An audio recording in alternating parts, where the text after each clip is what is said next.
Four offensive linemen walked out the door at the end of last season, and so far only one new Buckeye has stepped through that open door to replace them in the starting lineup. That's not the kind of math that Urban Meyer is a big fan of. He made no secret of it as the Buckeyes left spring practice still looking for three new starters at a position, a unit that may be the most important to him on the team given its value blocking for the spread rushing attack that's been so successful over the last couple years, and the precious cargo he has in the backfield with quarterback Braxton Miller.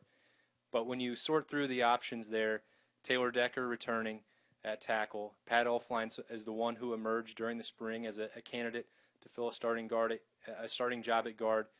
Really, with Darryl Baldwin holding down another tackle spot and a transfer in at center in Chad Lindsey from Alabama, the missing piece of this puzzle really seems to just be one more guard spot.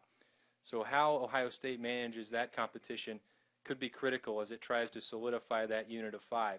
One thing it had in its advantage in spring, Antonio Underwood returning from an ACL injury. He spent much of spring practice starting with the first unit.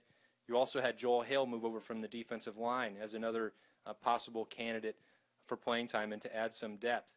The real key there could be if Lindsey is able to provide that starting presence at center, perhaps guys like Jacoby Bourne and Billy Price, who had been working at center and not able to pull ahead and establish themselves as a starter, maybe they are able to move out to guard, have some more success, or at least add a little bit more competition, maybe throwing four bodies into a race for one job. Really one that could be integral in making sure that Ohio State is able to keep opening up big holes, especially with a new tailback, likely Ezekiel Elliott, to keep Braxton Miller upright and healthy in the pocket and able to take that next step in the passing game.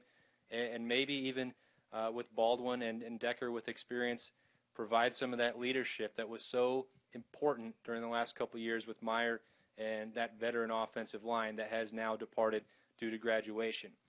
Either way, it's still going to be critical for them to maneuver these pieces into the exact right five unit if Ohio State is going to get back to the level that they were offensively and get back into the mix for the college football playoff. For ESPN.com, I'm Austin Ward.